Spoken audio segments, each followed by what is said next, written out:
In this video, we are going to take you through a full body mobility workout that you can do anywhere, anytime, and with no equipment. It's going to challenge every joint and muscle in your body, so let's get into it.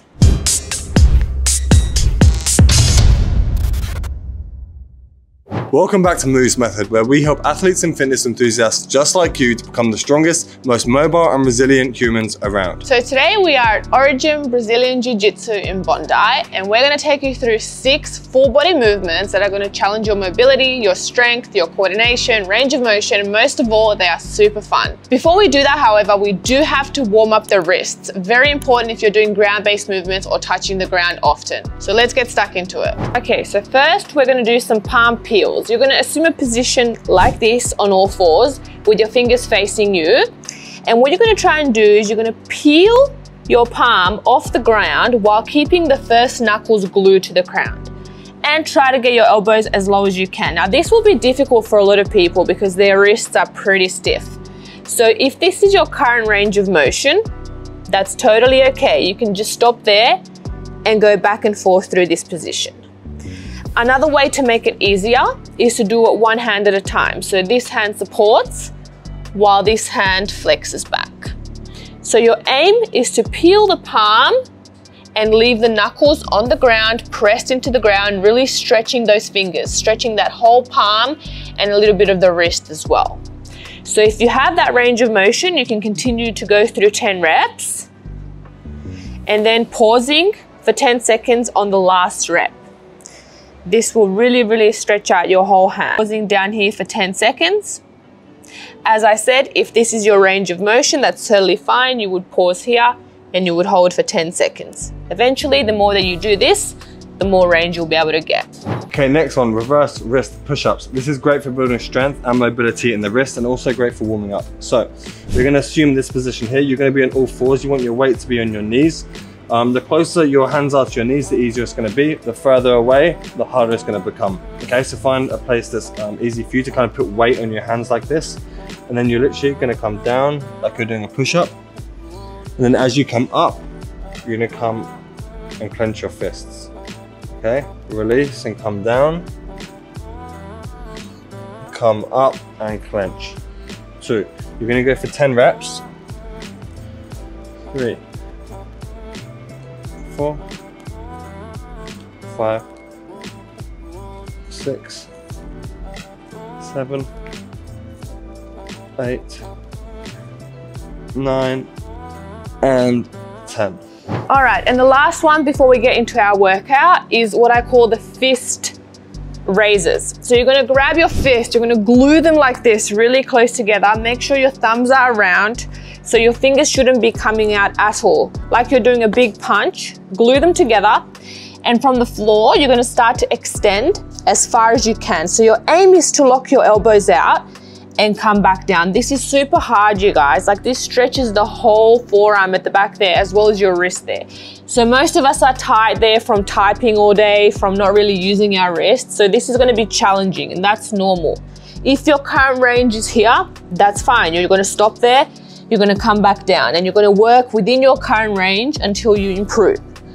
If you have that range of motion already, then you can straighten your elbows. Just make sure that your fists are constantly glued together and your fingers do not separate. So you're going to do 10 reps here as well. And on that 10th and final rep, you're going to pause in this stretch position and really stretch it out. So they're your fist raises. Okay, so now we've warmed up the wrists, let's get into the first exercise, which is going to be bear walks. Now this is one of my favorite full body mobility exercises. It's going to be great for strengthening the shoulder, putting weight onto your shoulders, wrist mobility, and hamstring mobility. So what we're going to do, we're going to come into all fours. And what I'm really going to try and do here is keep all 4 of my limbs completely locked out. I don't want to bend my elbows. I don't want to bend my knees, okay? Some of you may have to bend your knees very slightly to compensate for lack of hamstring mobility. If you really struggle to get into this position here with straight legs, you can regress the movement by bending your legs very slightly. But the goal here should be to have all limbs fully locked out, fully straight.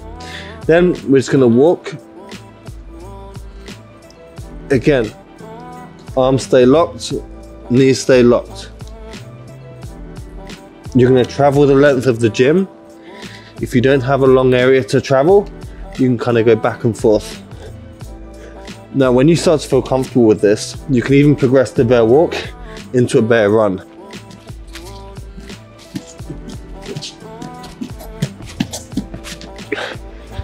And that's your bear run. So the second move is one I call Mr. Tiki. You're going to assume a quadrupedal position on all fours.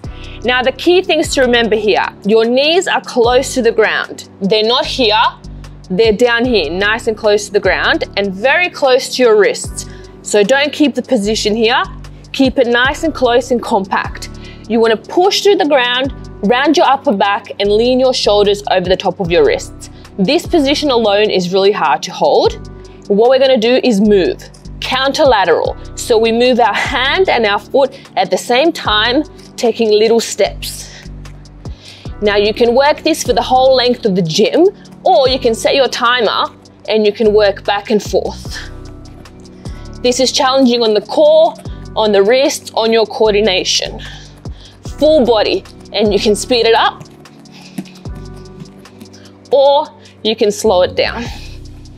Now this next movement is going to be amazing for ankle mobility, knee mobility, hip mobility, and also just coordination and body awareness. It's going to be the tightrope walk. So I'm going to start in my resting squat position, and then I'm going to start walking one foot in front of the other, and I'm going to try and walk as if I'm on a tightrope. So the back of my foot here is touching the front of my back foot, and then swap.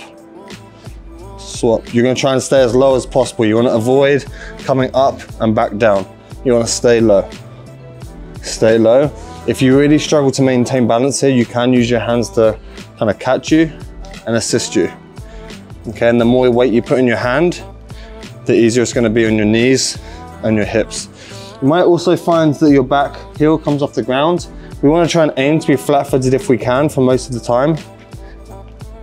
So when I'm here, I don't want to be like this.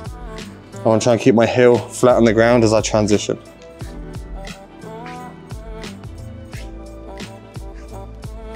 Fourth movement is going to be amazing for your knees, your hips, and your ankles, but it's going to take a little bit of time of getting used to. So how are you going to start? You're going to start with your left leg forward, your right leg behind you, and turned out slightly. So your knee almost like a 90-degree angle.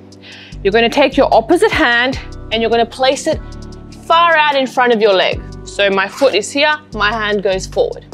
And from this position, I want to thread my back leg through. Boom, like a needle, I thread it through. I'm using my hand here to push, to give myself space to thread my leg. And I move into the next position. So my other leg is turned out, this one is forward, I reach, I thread. And I just continue going through that motion. I'm using my hand to push up, to give myself space to thread, and I'm staying nice and low.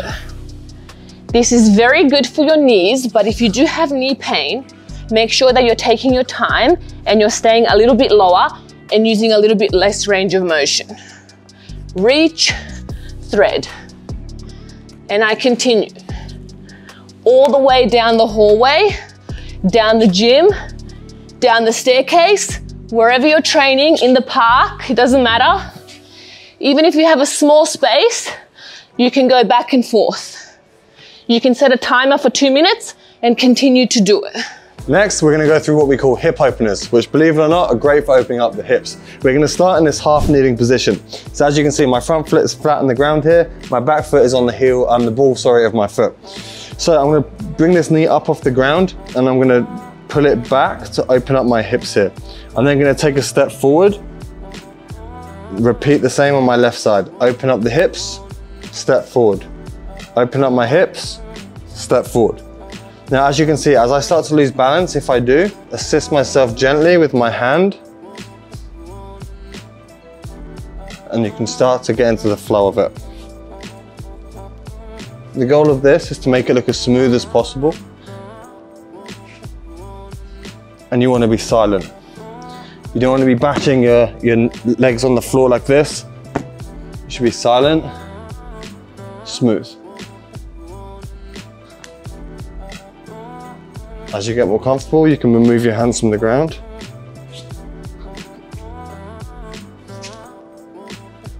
And there are your hip openers. The final move that we're gonna do today is the froggy jump.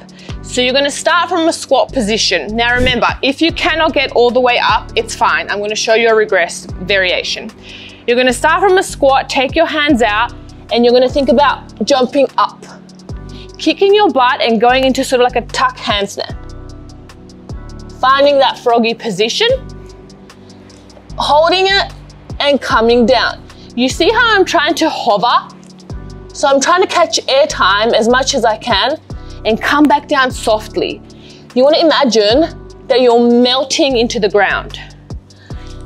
Jump, melt into the ground. There should be no thuds or heavy noises. So I'm jumping, catching, melting, and I continue. If you cannot get all the way up, this is fine. Come back to a squat. Come back to a squat. I can still hover. I can still take my time. Even if I'm here, I can still take my time. Hovering, trying to get my hips on top of my shoulders. Kick your butt. Kick and continue. I reach, I hop.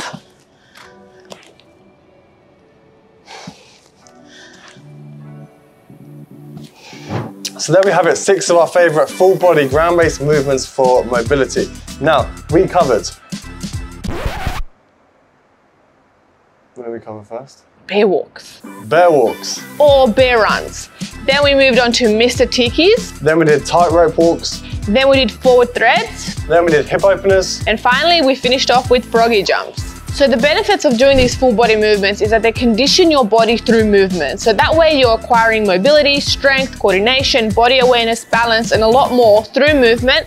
And you're having a whole lot of fun doing it as well. So you can incorporate this into your training, either in your warm-ups. It can be an entire session within itself. You can replay this video. I'd recommend doing 3 rounds if you have the time, but even just doing 1 round at the beginning of a session, after a few weeks, a few months, you're gonna notice a massive difference, not just in your mobility, but in your everyday movement. So we hope that you're gonna give some of these a go. Subscribe to our channel if you wanna watch more videos like this, and we look forward to seeing you in the next one.